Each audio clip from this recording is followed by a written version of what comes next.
Welcome to the Brooklyn Rails Wednesday afternoon weekly poetry reading series. We have a fabulous reading for you today. This reading is called The Shadow Loom, Shattering Enemy Time, a rail reading curated by Jaylen Strong. Jaylen's going to read with Jayson P. Smith, and I will introduce them each. Before we start, I'm just going to say a couple quick things about the rail and the series. This is the 142nd of these weekly poetry readings, and this is also the 847th edition of the new social environment. We're taking suggestions for new names for the series, so please post them in the chat if you feel like. But we only take them on Wednesdays, so don't do it on tomorrow. You should, if you haven't been at one of these readings before, keep an eye on the chat. There will be various pieces of information about the readers, their endeavors and projects, and about the rail itself. My name's Anselm Berrigan. I co-organize this reading series with Eleanor and Carolyn and Chloe. And I'm also the poetry editor of the Brooklyn Rail. The July-August issue is just up and has some great stuff in it. And if you go back to the June issue, you will find a really amazing poem by Jaylen Strong. So take a look as you can. I'm going to introduce Jaylen will read first, then come back and introduce Jayson. Jaylen, thank you so much for putting this together and for reading and coming in the July space. Multi-hyphenate, slow-walking, seed-catching body, Jaylen Strong is beneath the tree, calculating how the shadows might reign. He is the former librarian curator for the Playground Annex. His work has been featured at MOMA PS1, Artist Space, Pratt Institute, Brown University, MOCA Cleveland, the Center for African American Poetry and Poetics, and elsewhere. Please welcome Jaylen to the Rail Reading Series. Thank you. Thank you so much, Anselm. Thank you to Carolyn. Thank you, Jayson, to Eleanor, and to Chloe, and to everyone at the Rail. Yeah, really, what a fantastic pleasure it is to be able to curate the reading and also have my dear friend, and I think one of the most radiant, confidant, expectant and blissful people that I know, being Jayson P. Smith, a wonderful poet and a wonderful writer, and someone who brings people together over plates, over poetry with the NOMAD Readings series, but also can always extend a hand, I think, a hand and a head and an eye to people that need it, and to oneself too. Sometimes you need to redirect that aid and that tenderness. And today, being that we are in the shadow, quite literally, of the smoke and the smog of both the Canadian wildfires and also of the 4th of July, for those of us in New York City and elsewhere, there's always a big smoke after that day. I always remember growing up and being in New York City, in Brooklyn, after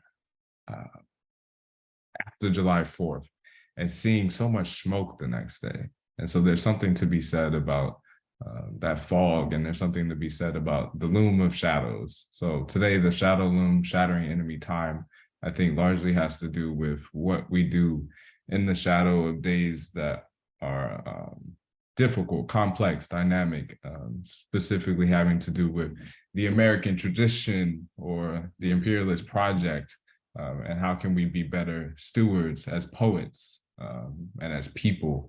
And what is our responsibilities to each other, and also to the people and to people power, and to delineating a better air to breathe, for that matter, if we're going to be talking about smoke.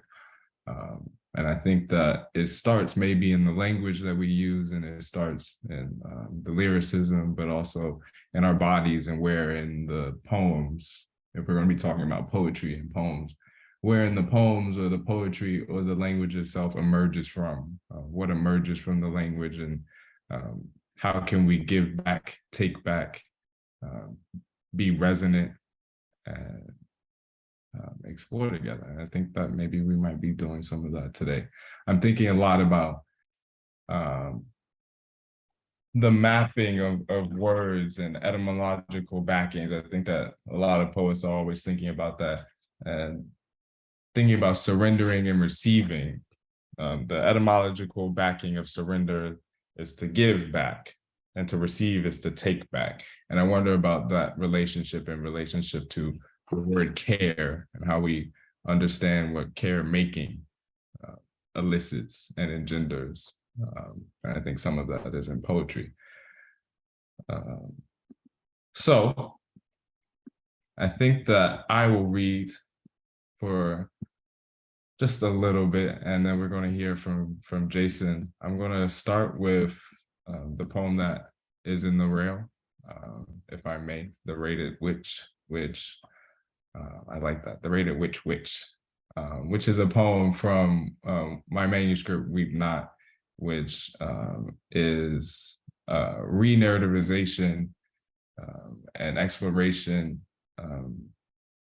different from a counter narrative, I think, but experiencing and re-narrativizing the death, grief, tragedy, and loss of my eldest sister and her unborn child, which I've read for the rail before, but I think that reading different parts of this longer work elicits this different responsibility of what the loss of the her engenders, what it means inside of racial capitalism, what it means inside of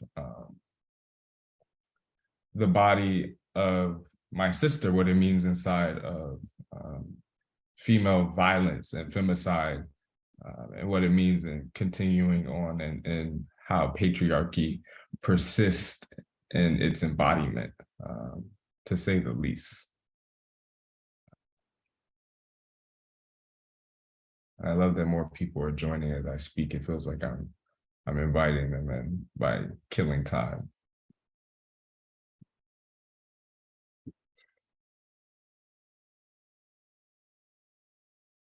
The rate at which to explode sentimentality and reveal an unappeasable truth, the shivering, lone moments of human suffering.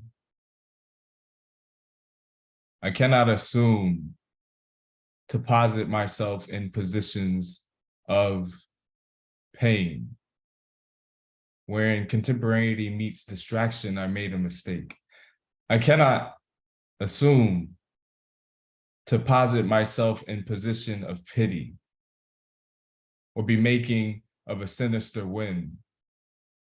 To say of martyrdom is not the scenario I might tinker. The thing I must find rigidity in is the act. Here, the enemy rears itself in it, such being that the doings of fates becomes satiated into alchemical veiling. Fate co-opted the body of the oppressed. Might I blame the act as an act of the enemy? Yes. One lying in consequential perpetuity. If, then, and if, then, and all the cuts of her. I cease any analogous rendering. Yet all the cuts, the many agape infringements resemble where the skin bears witness, where the borders of truth find affection, where the openings break open, and she is dying. And she is dying. And she is dying. And she is dying. And she is dying. and she is dying. And she is dying. And she is dying. And she is dying.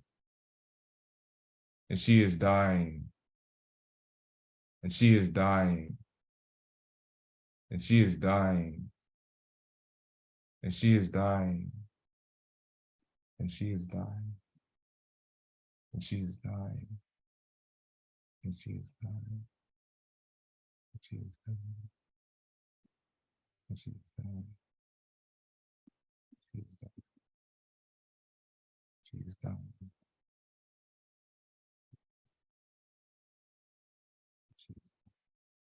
And she is dying. She is dying.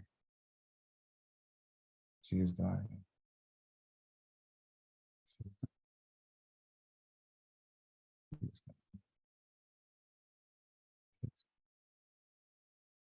Like on the street, two youngins call a laughter they are sharing.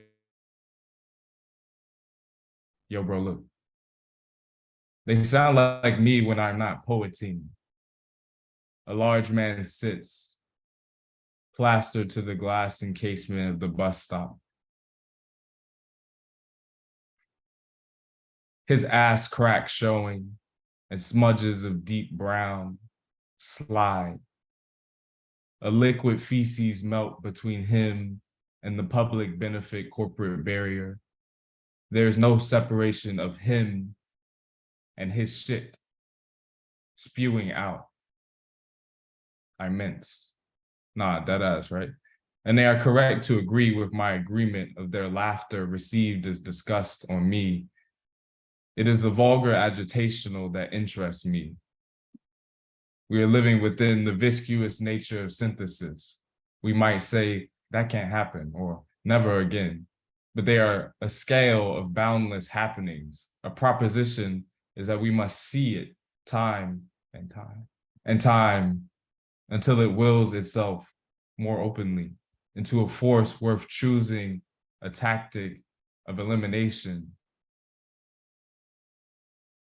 a sweeping engulfment, dangerous cacophonous burling, sad at some juncture of bereavement.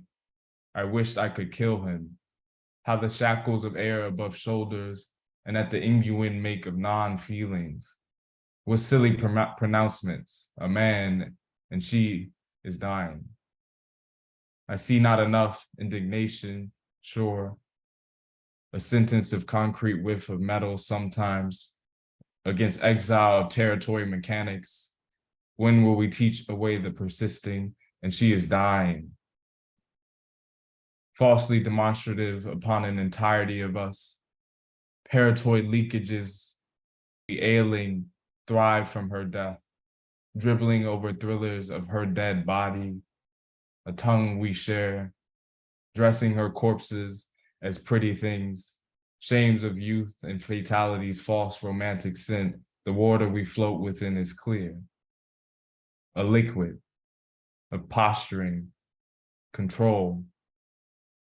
One should not sit at atrocity's feet to know it is amongst the spiral orb cartography of our delicate flesh. Look how it has gripped love's nature. I cannot say it any other way. I refuse to let him live in a mystery. He is small and not worthy of veils. He is the problem. He is the he, demonstrative pronoun. He murdered my sister and unborn nephew. He murdered Jasmine and Riley. He murdered my sister and her unborn baby. A man murdered a woman and her unborn baby. He murdered her and her unborn baby. He murdered her and a baby. Her and a baby. A baby. Baby. Her. Baby. Her. A baby. And a baby. A baby. Her. A baby. And a baby. Her. A baby. And and a baby. A her, a baby, her, a baby, and a baby, her, and a baby, and a baby, her, a baby, her. What can make us a mess? There's shit on the streets and an incalculable grammar of shit building its mucosity over our livelihoods. What can make us a mess? And we are afraid to show it. We should not sit at atrocity's feet and wonder if it walks. There's a scent of an imprint and many trails. Some of us have known labyrinths, others have known a spill that never dries. And that's from the Rated Witch. And we'll read one more, also from Weep Not.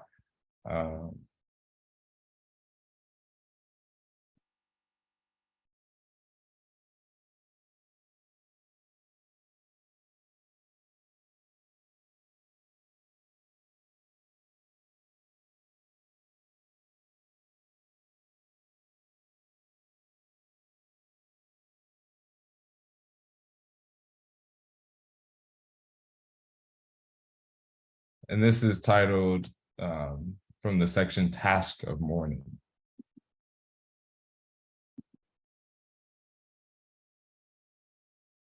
Would be quotidian, a sour little tottering exhaustion to say, I'm trying. To say an impossibility. Why, of course. The flesh acquainted itself to frozen mountaintop.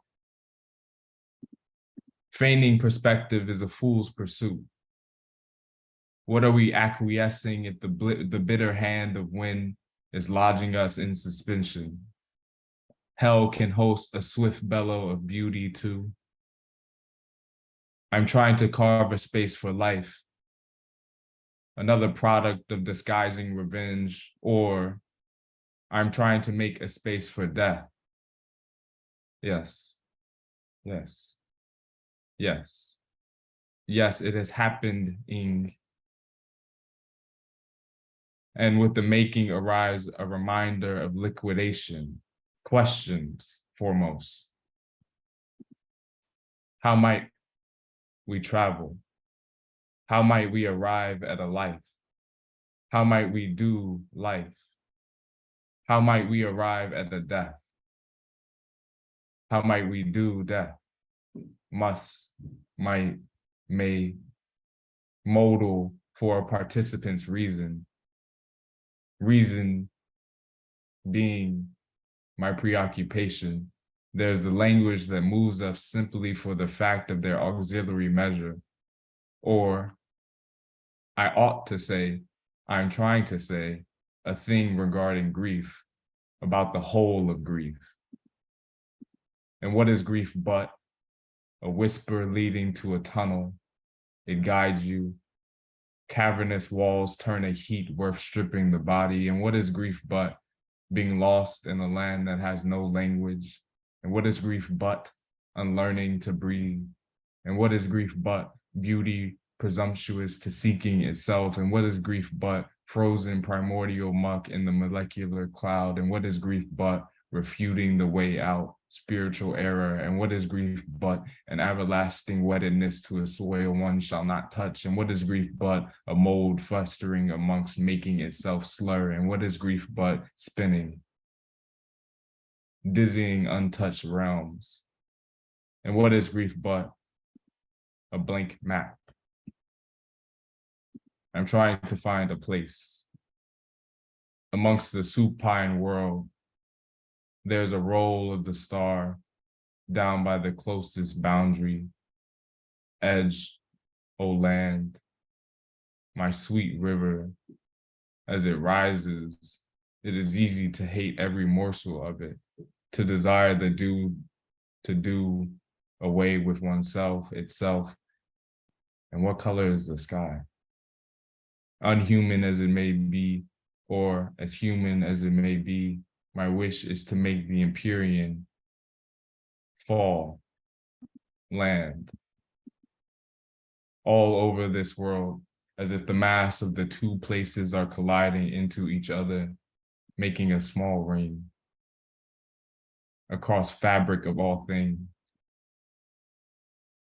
And the pulley lever of agony with breakthrough squeaks and squeaks and squeaks and squeaks, squeaks and squeaks.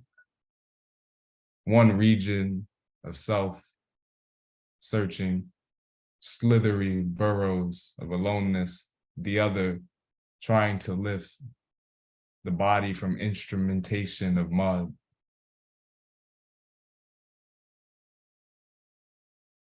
There too, that boring wink of sublimation, intellectualizing the feeling I must have, hold, held, hold, have, the heart.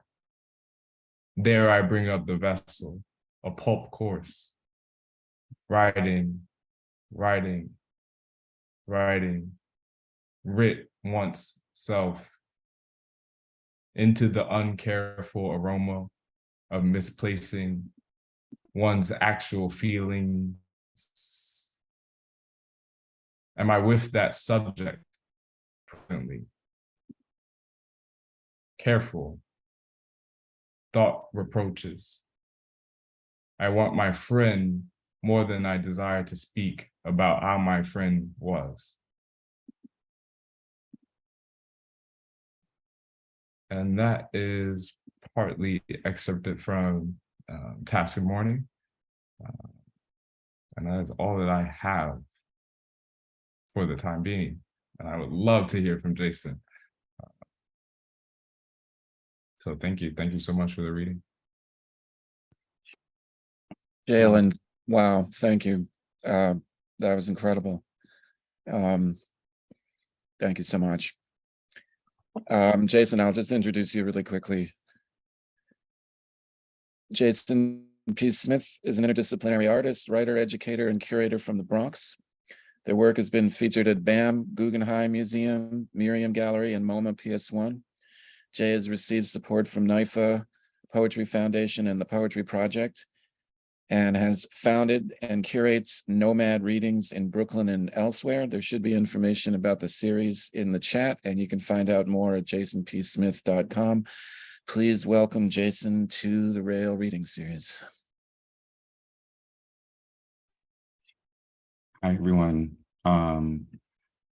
First off, Jaylen, just gonna take a breath. A lot of things that I want to talk about in that work, but I mostly want to say that in our time of knowing each other, you easily become one of my favorite minds, and one of my favorite pairs of eyes. The way that you see in a poem is really, really breathtaking, and I'm really, really fortunate to be a witness to it. Thank you for sharing this space with me. Thank you, Anselm, and everybody at Brooklyn Rail for having me. I'm really happy to be here. So yeah, we potentially have a lot of time together. So I am going to expand the notion of reading of sorts. I'll be reading my poems, and I'll also be reading some things that I've been thinking about in relation to the prompt per se that Jaylen gave me to think about in the context of this reading. I'll call them clusters, so like I'll name the things that I'm reading before I read them, so we'll all like be on the same page. But yeah, we got some Simone White in here, we got some Dionne Brand. It's going to be a fun time. Thank you all for being here, and yeah, let's get started. Let me get this thing off of my screen. Oh, there we go. Okay, can everyone hear me okay? Yeah, okay, solid. Okay. The first poem is Water. First verbal poem. So this poem is by Erica Foreman. It's called Everything's Asked, Please Don't Find Me. I'll read that. I will read one of my own.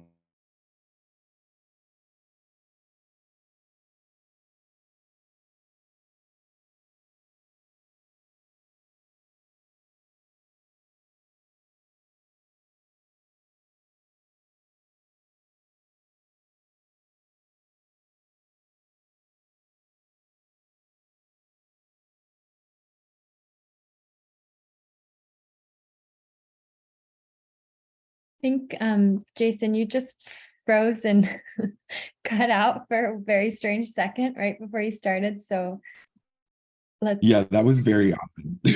That's strange. Go for it. Okay, cool. So yes, Erica's poem, my poem, and then from Namali Sarpelli's Black Hole, first cluster. Thank you for rocking with me through that. Everything's asked, please don't find me.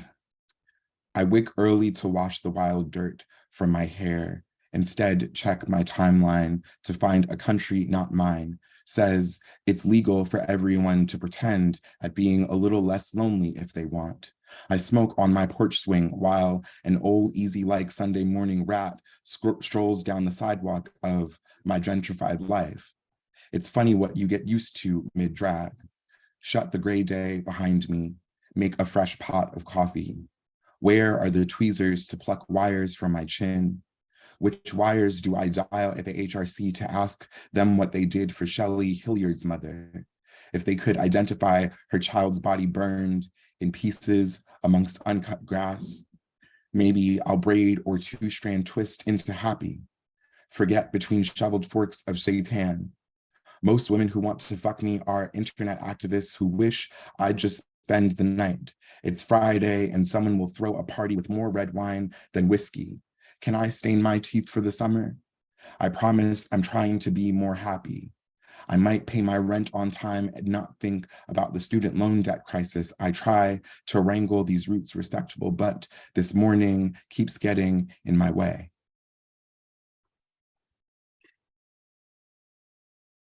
And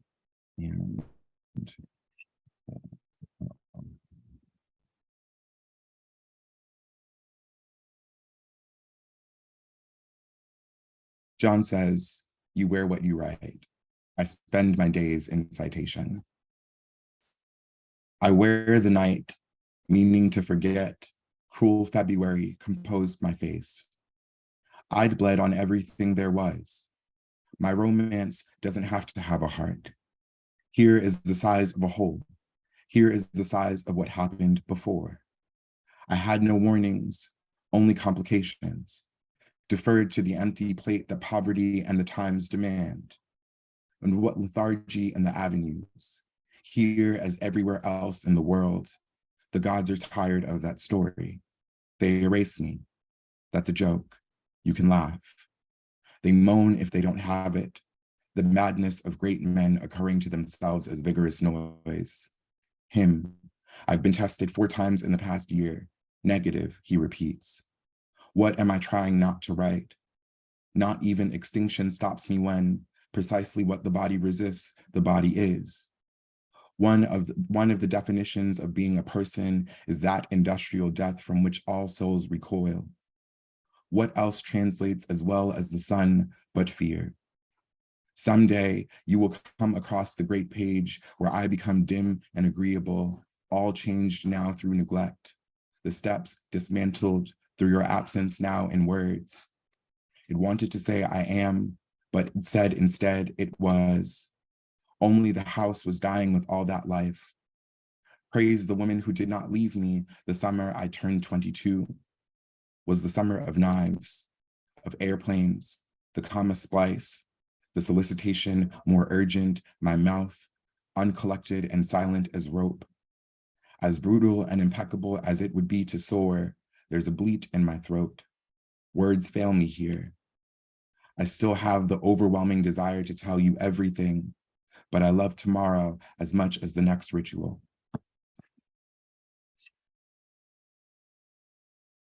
And this is an excerpt from Namali Sarpelli's Black Hole.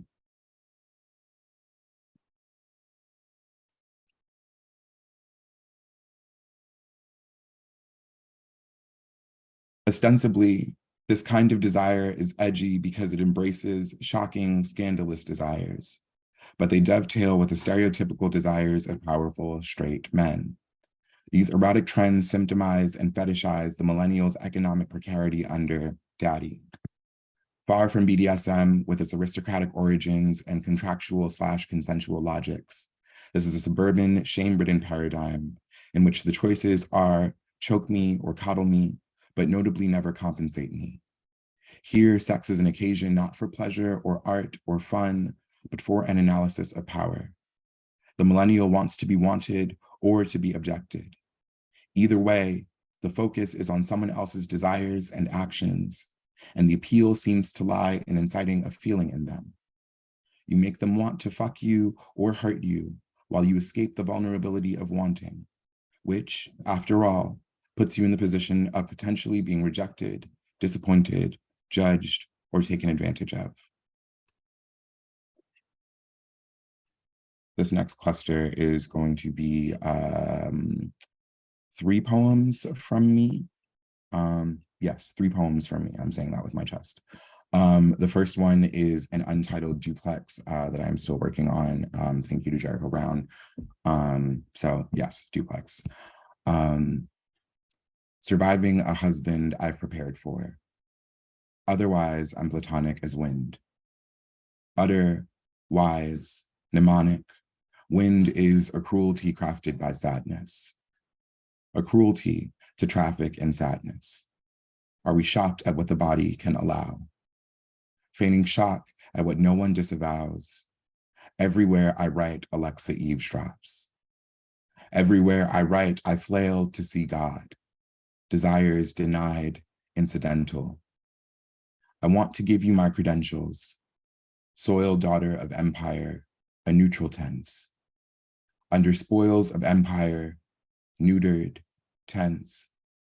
Was a husband I prepared to survive.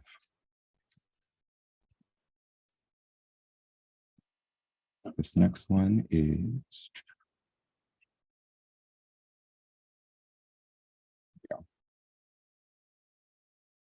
when I think of the noble past breakfast, I get bored. Low budget Bushwick dads back in when Amsterdam seems most distant. An origin story is hunger. The rest, chronology. Tourniquets my trauma into narrative. I'm a nuanced prize. While remorseless, generally devastated, I take walks. Stay cute in a failed logic of endurance. Cock my head skyward to imagine sycamores. A smize underwhelms the drama of fucking strangers for subjectivity. Really, it's pleasant work. Requirements allegedly pink, mostly puckered. Poetics of a power bottom. Slant-rhymed motherfucker dipped in occasional gold. It's here I tower. Like a quirk, I'm told. A bonus track abad. The kind where they forget to name her.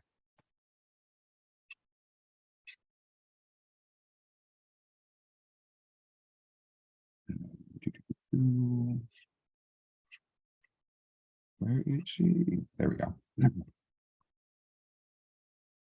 Watching Paul Mooney hum Amazing Grace post 9/11 while eating hot wings from Crown Fried.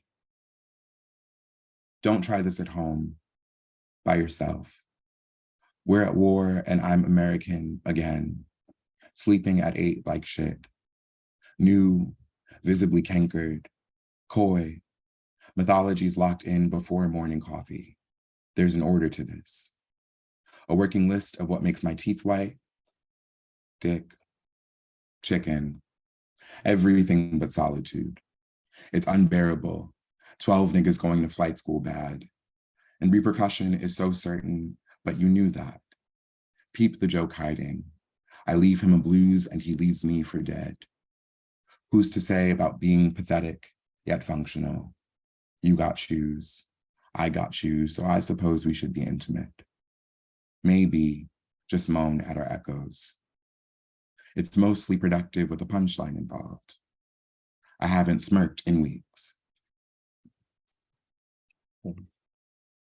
Second cluster, how are we feeling? We good? Yeah? Okay, fantastic. back to the people them, as I like to call them, or as we like to say, the community. Okay, I write poems because I love poets in a very, very real and honest way. Books were my first friends. Well, my mom was my first friend, but then like books came after very quickly. And yeah, I do my best thinking around other people. And so I want to touch this cluster of people that like really have been organizing my thinking for the last couple of years. It is from 3 titles. It is actually, excuse me, it's 4 people. It's Akilah Oliver from the She Said Dialogues, Flash Memory. I'll start there. I will move to Dion Brand's Ossuaries. I will move to Simone White's Dear Angel of Death. And then Philip B. Williams' Mutiny, and that will be the cluster. I'll announce what I'm reading before we go, so we won't get confused. But if you're not familiar with these poets, I'm reading for Brooklyn Rail. I'm sure you all know who Akilah is, especially if Anselm is on this call. But if you don't, please, please, please, please, please get familiar. These poets are, their work is living in the world, and we should live alongside them. So that's all I'll say. I'll read now.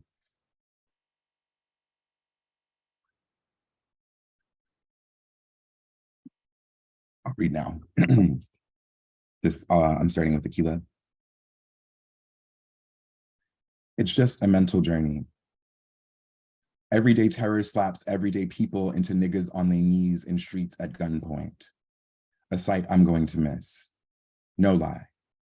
I will miss the very tongues of downtown, Echo Park, languid laziness of transported folks from Texas low-riding commodified images through South Central shifting borders. Maze of summer posturing down Venice Beach Boardwalk, phony poverty chic of Santa Monica, Silver Lake gentrified, peeping bodies compressed downtown, and all the cafes newly spouted, Black leather, queer nation politics, urgent homelessness, assault weaponry language, angry children, invisible segregation lines, exhaust fumes.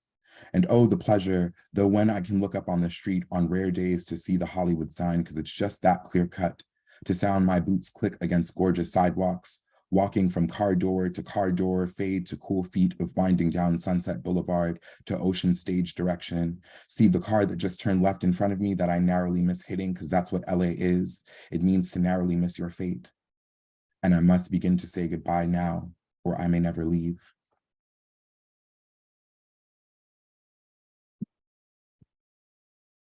This next one is Dion Brand. It is 2 sections from Ossuaries 3. It was difficult to live and love at the same time. You see what I mean? Since to live is to be rapacious as claws, to have the most efficient knives and broken beer bottles, needles, powers of attorney, nonchalance, indifference, negligence. To love is an impediment to this hard business of living. So I cannot have loved, not me. Do not think this of me. Do not think I did not try to breach the fluorescent streets, to admit the long disillusioned sandbanks. Do not think it. I rented secretive rooms to see what it was like. No denying. I spread prickling sheets on narrowing beds, stretched out beside one person and then another. So don't tell me how love will rescue me. I was carnivorous about love. I ate love to the ankles. My thighs are gnawed with love still, and yet I cannot have loved, since living was all I could do, and for that, I was caged in bone spur endlessly. Eye sockets ambushed me. I slept with harassment and provocations, though I wanted to grow lilacs, who wouldn't? To know the secrets of spiders, who wouldn't? Yet the rumors of newspapers persisted. The pain sighs of the waiting rooms of existence were called good music. I could not leave my house without plans, a perfect stranger's thought, and bone would sprout on my heart like a lantern trapping a light.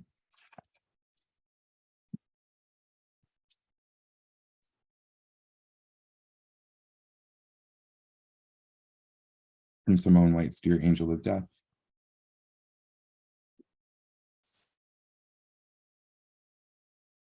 Once I get it in my head to get up out of a place, then what happens? If the kind of straight movement that typifies the line is formally and theoretically forbidden me, How does the map happen? What is the map of the instinct to get up out? What do I get out of authorship?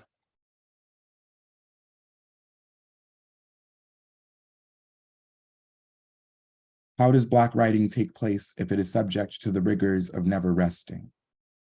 How does Black writing take place if it is subject to the rigors of never resting? How does Black writing take place if it is subject to the rigors of never resting? How does Black writing take place if it is subject to the rigors of never resting? What would a recording of ideas so punctilious, so exact, a writing without precedent or following become? Is it possible to read a writing that never rests? How is it possible to get and stay between words? How is it possible to get and stay between words? How is it possible to get and stay between words?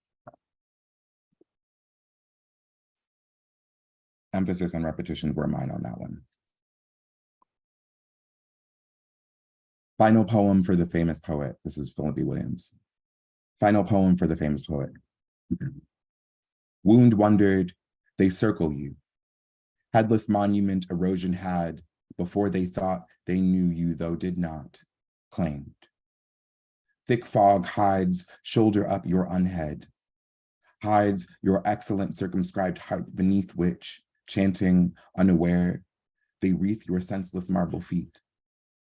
They loud wrath where loud finds no place to enter you and enter their own unthought.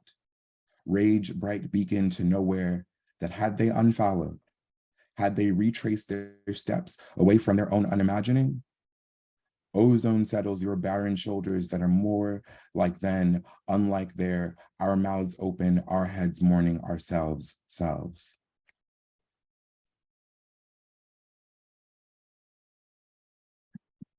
Final cluster will be 2 poems. A falling notebook, first and foremost. It will be 2 poems from me, and then a wild card. We will figure it out on the way, depending on how spirit moves, if that's okay with y'all. Thank you so much again to Jaylen and Brooklyn Rail for having me. It's always a fun time being in your company and in this space. And yeah, July issue is coming out soon. Grab a copy. All right, here we are.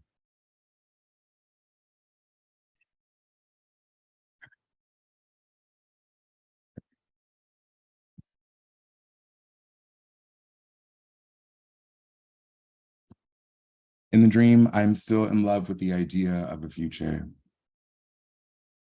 Even within the grief of routine, its terrifying innovations, I remain national, contained, inundated by prosaics of progress.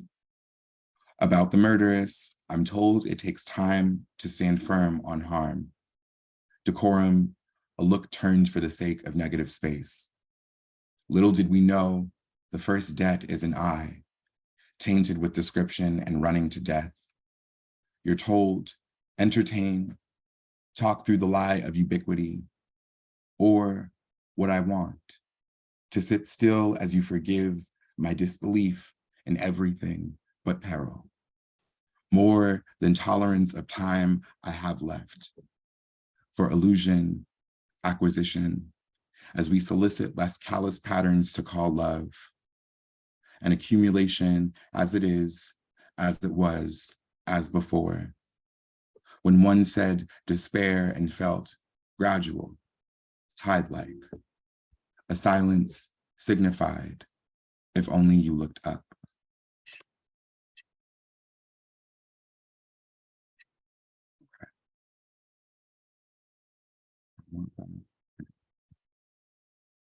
Cool. Okay, this is the beginning of, so shout out to Jaylen and the crew, because I don't write long poems and I try really, really, really, really, really hard. So this is also me trying, because in order to do it, I have to do it in sections. So here we go. This is a poem that I'm starting to work on. The working title is Of Fathers and Swords. So here we go. In the beginning was the gold rush, a time to strip sunlight from our temples.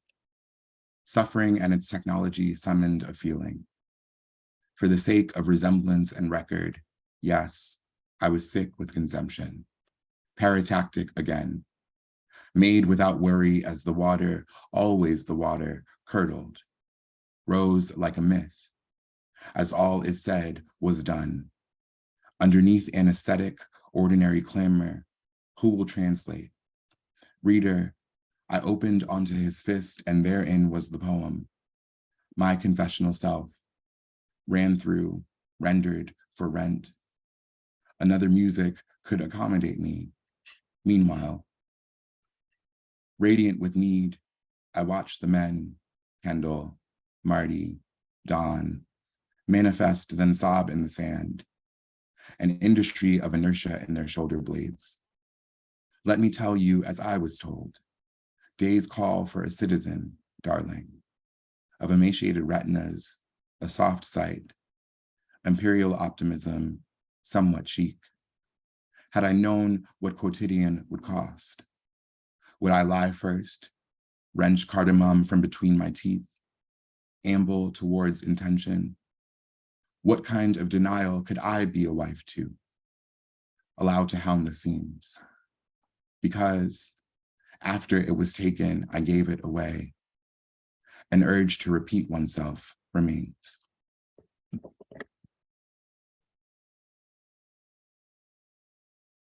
And then last but not least,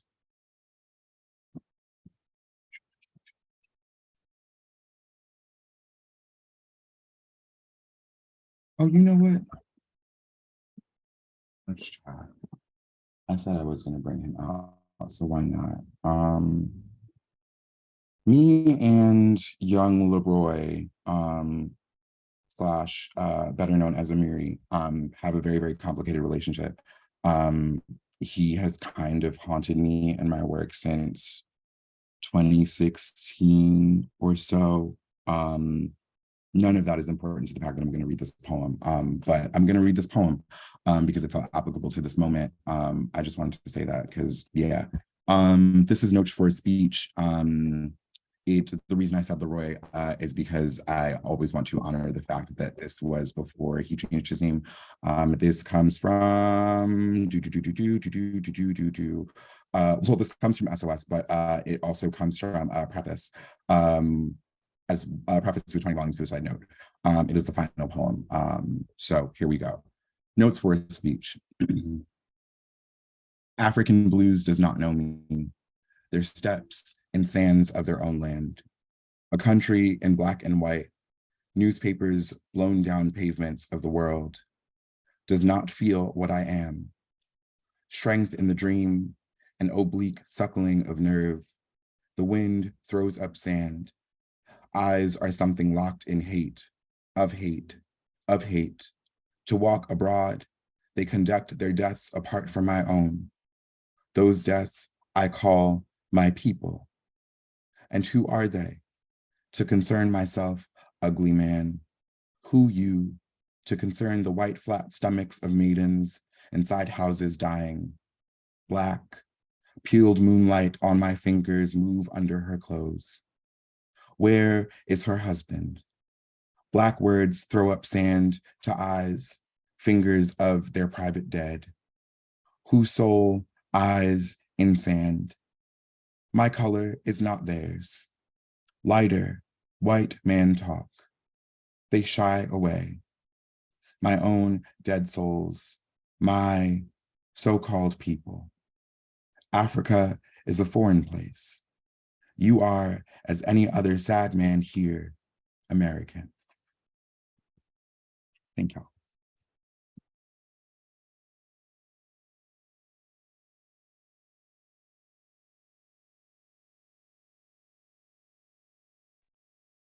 Thank you, Jayson. That was great. Thank you also for bringing so many other voices into the Zoom rooms. And yeah, this was an amazing reading. Thank you, Jaylen. Thank you, Jayson. Thank you, everybody, so much for for being here. And maybe we should throw the mics open and let everybody say hello for a second before we move off into the rest of the fog.